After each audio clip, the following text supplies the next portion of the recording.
Good day, everyone. We are on another episode of GAD Talks, and today we are joined by musical artists, Pixie and Erin. Hi, guys. Can you please introduce yourselves? Hello. Hello. Hi. I'm Pixie Labrador. I'm a lesbian OPM singer-songwriter. I'm Erin Lee. I'm bisexual. It's really great to have you. I'm excited. Now I know this is the LGBTQ month, and of course for that particular reason we've invited you. But it's also like my first time to have actual professional artists to talk to, actually. But we have you were in a class of mine, right, Erin, before in Yeah, the I was LSU. in philosophy. Ah, yeah, that waste of money. No, I'm kidding. No, that no, actually, the LSU pays me handsomely for that. So thank you, LaSalle. Anyway, um, so yeah, but I didn't know. Of course, I don't think it was just a part-time job, so I didn't really uh, maybe understood you as a musician. Of course, there was limited interaction, but I'm glad we're facing one another again. And this time I'm really hoping that, and I'm sure actually that I will be learning from you, instead of you from me. And of course, Yeah. Pixie is here, and maybe like her name would bring color and magic to this entire interview. Okay, so how long has Lily on the River been in existence exactly? Um, hmm. It's been in existence ever since I started my OJT actually in De La Salle College of St. Benilde. So that's where I'm studying now. And so, of course, OJT is part of my graduating requirements. So that's where it started. I got hired into a label called Lily Stars Records, and at first I was only supposed to be like a social media manager, but one of my tasks there was to like um, introduce new artists for the label or like find artists. So I had a list of potential artists, and um, I showed my label manager Aaron's music actually. Mm. And so when I showed him Aaron's music, he just loved it instantly. And after that, he immediately said, "You know what? I'm dropping all of your tasks that I have for you. And instead, my new job for you is to make a duo band with Aaron." Ah. And so that's pretty much how it started. And I think that was around maybe September or October. October. Yeah, around that time last year. The pandemic year, 2020. Yes, Yeah. yes. Ah, okay. So it's still relatively new. Yeah. But so is Lily on the River younger than you two being together? Yes. Definitely. Ah, okay. Well, there you go. So when did you meet exactly? We met. It's on her wall. It's on Erin's wall right Mm. behind her. What, It what are you it doing on says the wall? Spider Woman style. no. Um Pixie on I don't remember which month, sorry, but she gave me like a star map of the night we met. That's I think it says there November 17, 2019? 2018. 18? Yes. Wait, Pixie. I think this is a romantic gesture. Am I right? Pixie Yes. Yeah. gave you a star map. But you know what, Pixie? This is, I think, my first beef with lesbians is that you're making this arena very difficult. I would have never thought of that.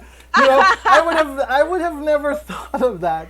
To do so, it's amazing. I mean, I'm not into that gestures, but I can imagine. Well, that's really special. I mean, having that kind of concept, and it's, well, there you go again. You guys are making this a lot more difficult for us.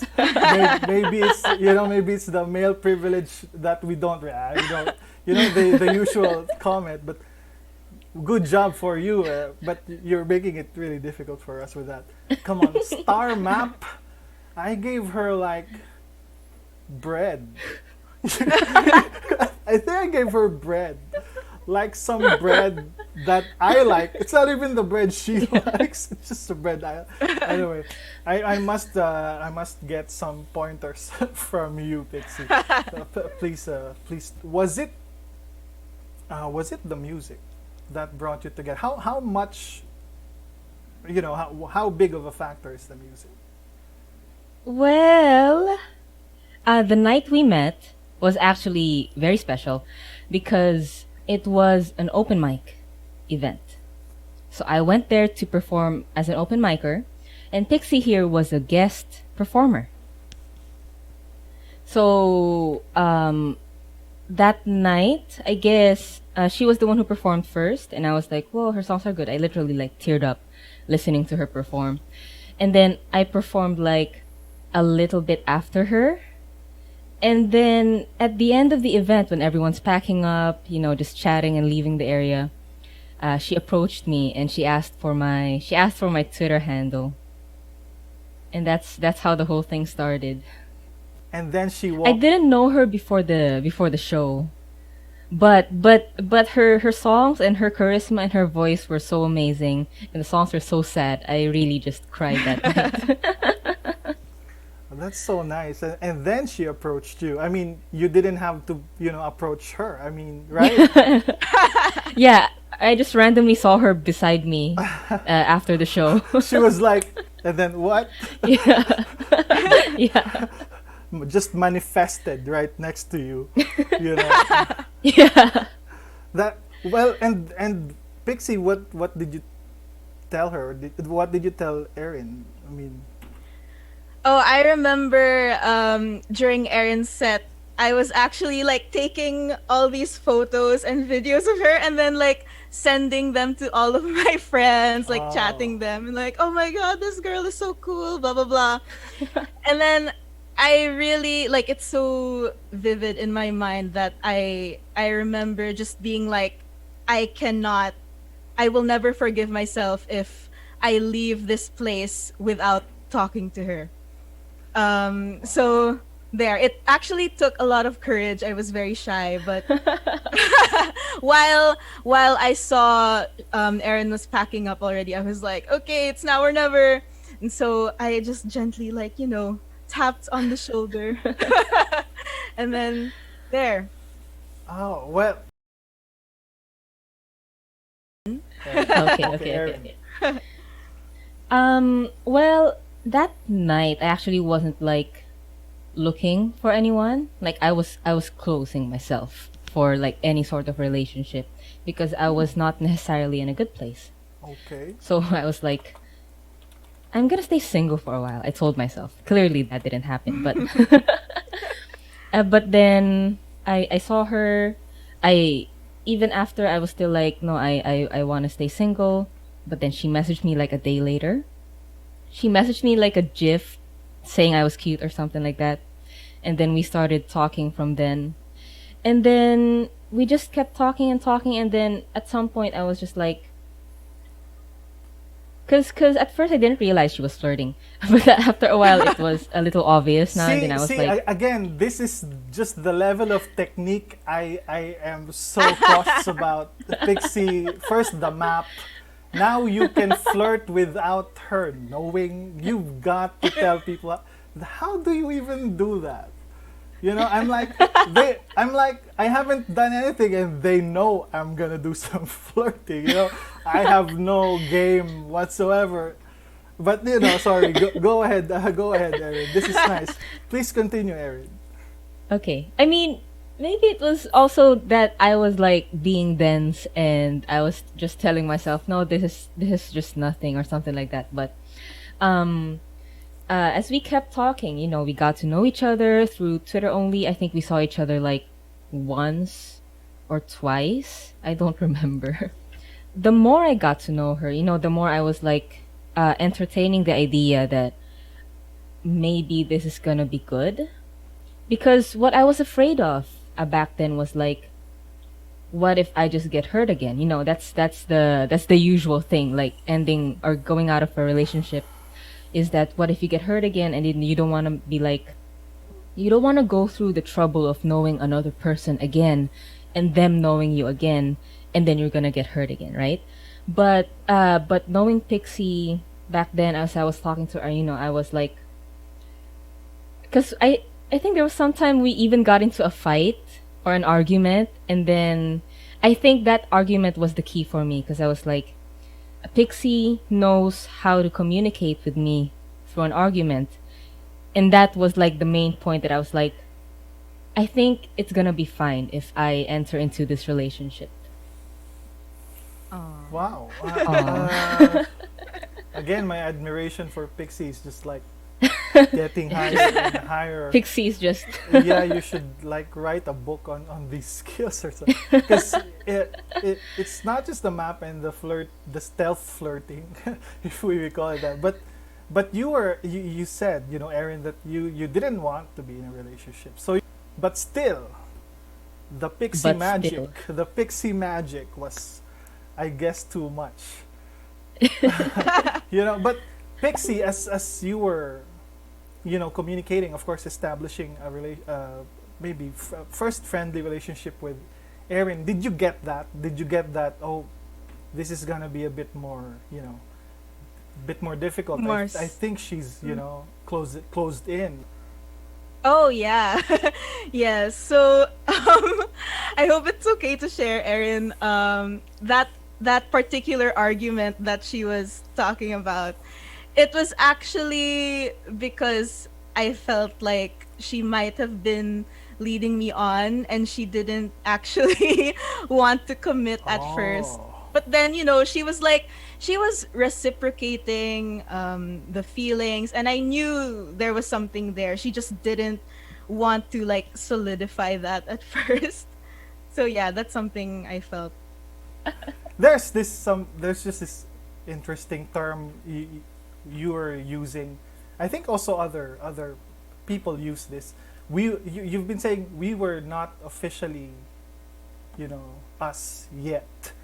I mean, what does that really mean? I mean, officially, like, do you have to apply on a civil service registration for, who, and I guess I'm asking because we I think, of course, I have an idea, but it's different for everyone, right? When you decide that, yeah, we're together, it's not just saying this or that or being this, having these amount of dates, or, it's, but when did you really feel that, okay, it's officially us?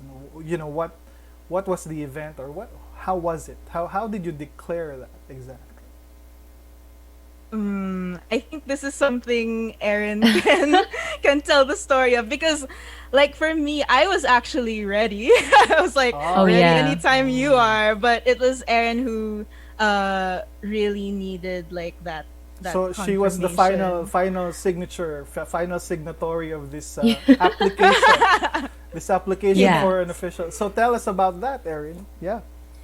Yeah, so the whole time it was really just me contemplating if I'm like ready for a relationship, but I was sure of Pixie even before. I was just like, I guess, solidifying for myself if I'm ready for this, you know what I mean? And parang either way, whether I asked the question or not, if she wants to be my girlfriend, I was like sure anyway. So um there was just one day in January I visited her, and then I asked the question, which I knew she was gonna say yes, but I know you have to solidify it. So I asked her if she wanted to be my girlfriend, and then she said yes. I don't remember if she stared at me for like a whole 5 minutes first before saying yes. Who? She stared at you. It was the shock. Like, will you be my girlfriend? Timer starts now. You have 5 minutes, and maybe, yeah, because maybe, Pixie was like, because she knew you were in a quite, a situation into that decision. So were you surprised that she actually, asked you to be? Yeah, I wasn't expecting her to ask like that day. I mean, I thought it was just gonna be something casual. And then yun pala, like that whole time, she was just prepping herself up for the grand finale or whatever. For the final approval, for the final signature. So evidently, Erin is dressed as I think more masculine. Can I say that term, right? Yes, sir. And then Pixie is, well, Pixie. You know, she's very feminine because I saw there's this makeup, there's and the smile. It's, you know, it's so feminine. I mean, the projection, you know, the what I, at least what I see or what I perceive, is very feminine. And then that's where me, as someone who was brought into a, you know, a patriarchal, you know, culture, I, I I would, if you would ask me, like, you know, if you, hey, guess, hey, Ray, come on, guess, who among these two made the first move? I'm gonna say Erin, and of course I would be wrong, right? And then who was hesitant? I'm gonna say, oh, well, that would have to be Pixie, right? You know, because that's just how patriarchy, and when it is heteronormative, that's how it works. And of course, it's wrong. You know, it's false. That's not actually how the society, and in reality, that's not how it works. And it's just cemented by, you know, this whole culture, which is, well, sexist. And now at least, you know, me and hopefully the viewers are learning that, like gender itself, these rules are all just constructs. And I think your beautiful story is a really good lesson on, not just on love, but on gender roles. That, you know, it does it really matter? It's just there are feelings, and then next step. That's the question, right? So, Yeah. and it's not just in the way you dress. You know, Erin, again, please correct me if I'm wrong. I'm not an expert in music, but your song kind of reminds me of, you know, what if Parokya was a bit, what if Parokya was Lasallian? You know, that was like that was like, you know, what if Parokya was Lasallian, and they were like, you know, a bit like this. So, but and then when I hear Pixie, I'm like, uh, this is a Disney, you know, this is like a Disney.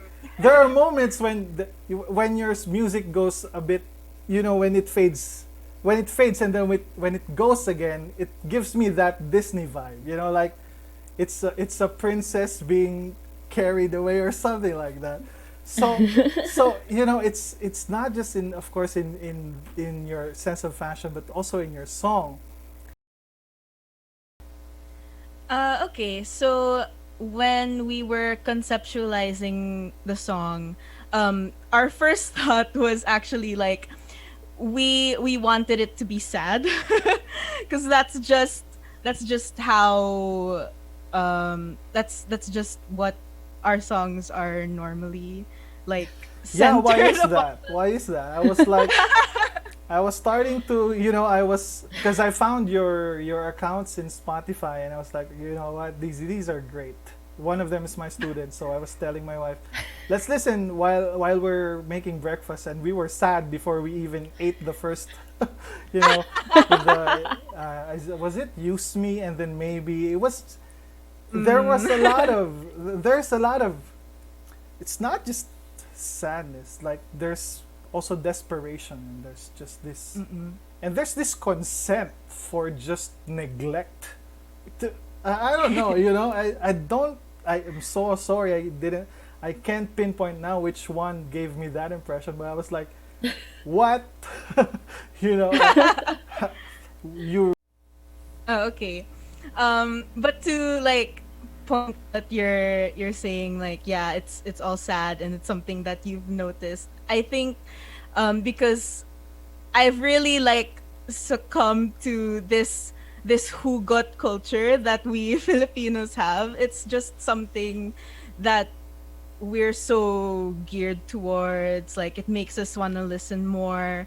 And for me, I just really like to write about I guess hurt and suffering in a way that people can relate to it, and so that they feel less alone. So that's why I like to write in that sense. So Unhappy Serenity, like I said, we just right off the bat, we wanted it to be sad, but it's kind of like more bittersweet. So I was thinking, what if it wasn't all sad and there was still like a glimpse of hope somewhere there. So our main idea for that was, what if we write about two people who are right for each other, but they couldn't be together, like it wasn't the right time. So it was like right people at the wrong time. Ah, there you go. So that's why it's serenity, because well, there's peace, I guess, when you found one another, but Hmm. you can't stay there for long or something, or you shouldn't be there in the first place. It's so Okay. sad. Yeah, it is so sad. Jesus Christ. Like, yeah, like, hi, we're LGBTQ musicians, so we're here to make you more depressed. you know. No, but the thing about the magic, I guess, of music is that even though it's a sad song, it brings you to a level of humanity that that maybe you are in, or that somehow you can relate to people, and even if you're sad, at least you're not alone. I guess that's Hmm. what music allows. It does. I should have really developed classes better. Now I'm like, I should have caught that early on. Um, Well, back then I didn't really like write a lot of songs. So, parang I only like really started when I met Pixie. Like it's really Pixie that helped me like push forward into more music and stuff like that. Because back then it was like I didn't wanna go to engineering because I wanted to take music for college and stuff like that. So like my passion for music was still there, but it wasn't as strong as back in high school, I guess. So it even though I have been performing and I've been singing and playing music for ever since I could speak, I guess. It's only like recently that I really like put myself out there. So yeah. Sorry. Yeah, I'm very thankful actually for Pixie. Cause she was really like the catalyst for a lot of these music stuff that I've been doing. I mean, like I said, I've been performing for a long time. This actually came when I was in college, like the mic and everything. But I was like always scared of like writing. I was scared of like releasing music, singing my own songs until Pixie was like, I was you very should makulit. just do it. Yeah. So She was very persistent. makulit. Yeah, I can imagine. But in fairness to Erin, I think I'm getting this whole stealth flirting thing right now, because because Pixie's kind of deceptive, isn't she, Erin? If you look at her pictures, if you look at her face, it's happy. You see her smile, it's a really happy face, right? It's a really happy face. The makeup is all red on the cheeks, and it's like, this is a happy artist. And then you listen to the song, and then, oh, Jesus Christ, No. beautiful. But it's, again, there's the tragedy in it. But again, it's a beautiful song, so I think it's really, really deceptive. It's very deceptive. And For me, there's one particular time I can remember in high school, because I came out in high school, and one of my close friends, who isn't really close to me anymore, um, she told me I don't look gay. So that really kind of put me off. So that's one thing. Another is, and this also happened in high school. I had a girlfriend at the time, and so my then girlfriend and I, we took lot of pictures together, and one of those pictures that I really liked, I put them up on Facebook as my profile picture. And it's actually my parents, my own parents, and they said, you know that we accept you, but I think you should take that photo down, because they were scared of Okay. like they were scared of like the high school administration like seeing it. And literally in my high school handbook, if you go through it, it actually says like courting another student, because I came from an all girls high school. It literally said in the handbook, courting another student is an offense, like a major offense. It's crazy. So they were just really scared for me, and they asked me to take that photo down. Like I said before, you smile. You have a very happy smile. You have a very happy face, and I think many of the pictures I saw, you were wearing bright colors and all that. But your inclination is music that is kind of tragic, this lonely. Where do you get that? um, it comes from, well, most of my music is based on, most if not all, it's based on personal experience. And so I guess just putting it out there, all my sad stuff comes from my past relationships that, ended really badly. And it's funny now, because now that I'm with Erin and I'm in this really happy place, when I try to write, and when I try to write something a bit, sadder, and like back to my roots, I guess you could call it that. It's like I can't do it anymore. Like I can't go back to that place anymore. And that's why I haven't written as much when after I got together with Erin. But the one song that I did write, apart from Unhappy Serenity, but the one single that I did write was You Are, and it was just an epitome of, my love for her. It's essentially like a love letter. Yeah, and it's also very successful from the numbers that I saw. That song is actually quite successful. So, what was, I think, Erin just recognized that a huge part of why she's where she is right now is because of you. But I think she also reinvented you in a way, Pixie. Yeah, something Right? like a rebrand. Rebrand. And I think she's she's ruining your music, man. I mean, you can't now you can't write anymore. Oh my god, right? Now no, but it's true. They say happiness writes white. You know that when you're happy, you're actually unproductive. You can't, because there's no angst, there's no anxiety, there's no depression, and so there's really, you just want to enjoy life, and not really do anything. So in many cultures, words have gender. Si Mario, si Maria, and even in French culture, they say that even tables and chairs have Yeah. gender. My question to you, as artists, as musicians, is, do you think songs have gender? You know how we say na yung kantang yan pambabae yan. Yung kantang ito parang hindi bagay sa yung pambabae yan. Is there something wrong with that kind of thinking? What do you think?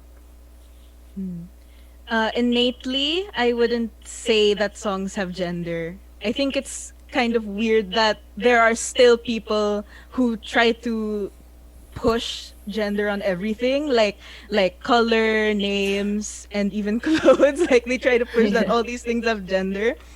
So it's weird to add songs to that list. But what makes more sense to me is like people having targeted audiences. So like for me, for example, I write for my fellow lesbians because I want to represent them more in music. But that doesn't mean that straight people or like people in heterosexual relationships can't enjoy my music as well. So I think while music can be targeted towards a certain area, ultimately it should be regarded as a universal language.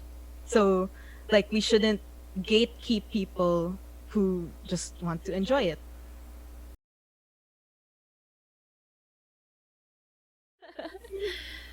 So when it comes to physical types, I don't really have like a.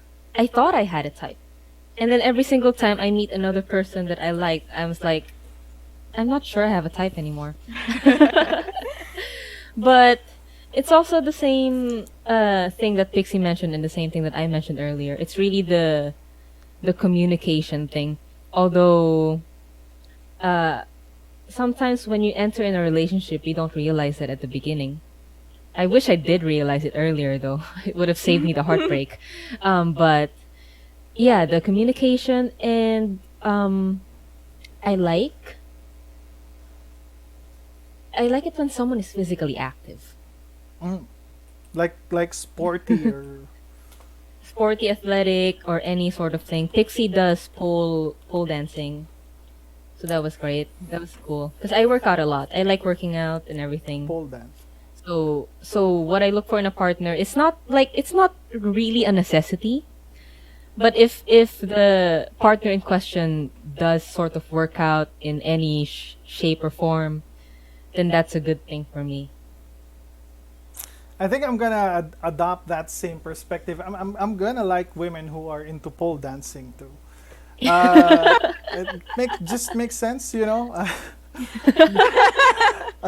No, but here's another mold. The legendary Pixie is breaking. You know, now she's pole dancing with all that stuff, and of course I guess most people would again associate pole dancing to something that women would do, and not just women would do, but women would do for men.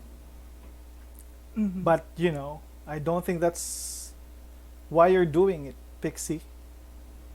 Yeah, no, I'm really just Yeah, doing it of because I course. need a form of exercise. I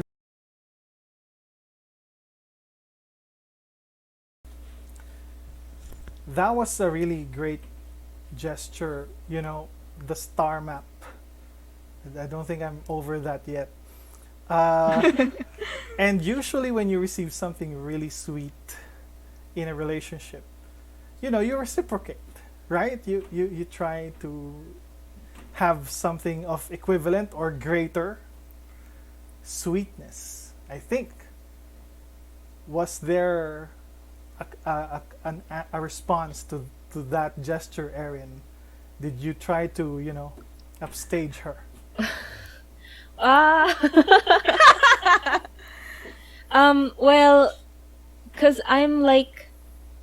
it's her love language to give gifts. So that's something that I had to adjust to because I personally have the gifts as like the bottom of my love languages. So I'm not a very gifts person, and I'm also still trying to adjust to receiving gifts because Pixie likes giving gifts. But if there's any way that I reciprocate, is always like through my actions because I'm an acts of service person. So I will literally do anything. Like clean the house, clean the bathroom. I Uh, mean, I really would. would she really, Pixie? She Like would. There wash would be these dirty times like clothes? she would be here and she would always offer her services. I mean, Do like my she would offer thesis. she would offer to wash dishes or like help organize like loose boxes in the house or whatever. Organize loose boxes. Well, that's kind of I bet that's a very useful love language. Kind of odd though, right? Like, I love you so much. Would you like me to clean the house? You know, it's how clean would you like the kitchen? You know, so it's but at least there's, yeah, and I understand a little bit this love language thing. I think I've my wife has explained that to me after three big fights. So I've taken note of that, what it means, and it's quite clear that people have different ways of, you know, showing affection. And well, Erin, you're lucky. I mean, because she's the gift giving one, right? And clearly Pixie got the shorter end of the stick here, because you're like, what, a free help? That's all she gets. She gives you, like, she gives you a star map, and then you just organize her shoes. What? How is that the same thing? You know. Erin, what do you think is the grandest gift you've given to Pixie? Oh, oh no. I can't. My memory is so bad. I don't even remember the gifts that I gave. Oh. I have one in mind. Oh. Okay. Okay. Go ahead, Pixie. I remember. The grandest gift Erin gave me. I think it was our first Valentine's Day together. Um, let's see. Yeah, it was our first Valentine's together, and I was in school until late at night, and she I couldn't bring her to school with me, obviously. And so, but she visited in Taft and she had nowhere to stay, so I I remember offered now. to let her stay at my condo, which was near which was near school. Uh, so when I got home, it was late at night, and then I opened the lights, and there were like post-its everywhere, like on the walls, on the mirror, on my laptop, like everywhere. And so I was looking around like, oh my gosh, what is this like colorful mess?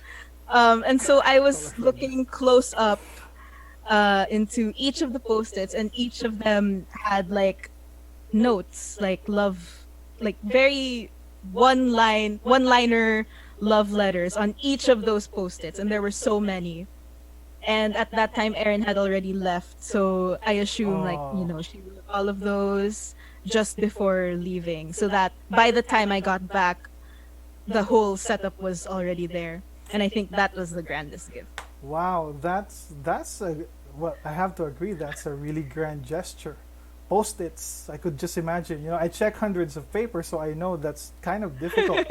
And then to post them and to have and of course I comment, well, not so sweet things on those papers I check, but to have so much affection written on each of those, you know, messages, that is indeed a grand gesture. Good job, Erin. It's nice. I think I'm so you're. good. I think it's kind of equal the star map now. You know, I think you've redeemed yourself. You know, you're getting there. But how funny would it be, Pixie? You know, if you called Erin and like, Erin, this is so sweet, and then Erin's like, what? I did nothing. You know? You'd be running out of your condo Oh no.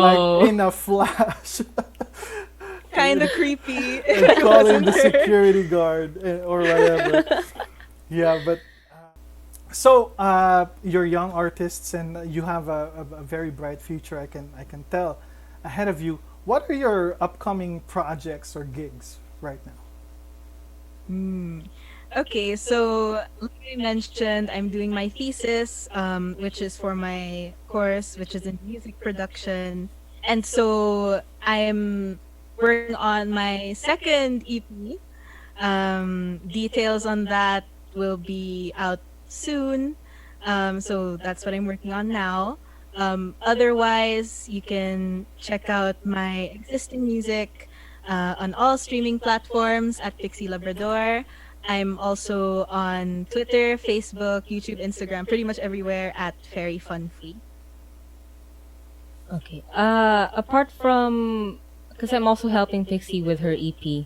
if you want, you can check out my music, or because I'm also, apart from Lily on the River, I'm also part of another duo, which is CJ and Erin, and we just released our song like end of January. That's Lihim by CJ and Erin. It's a song that's been 5 years in the making. So if you would like, please listen to it. Okay.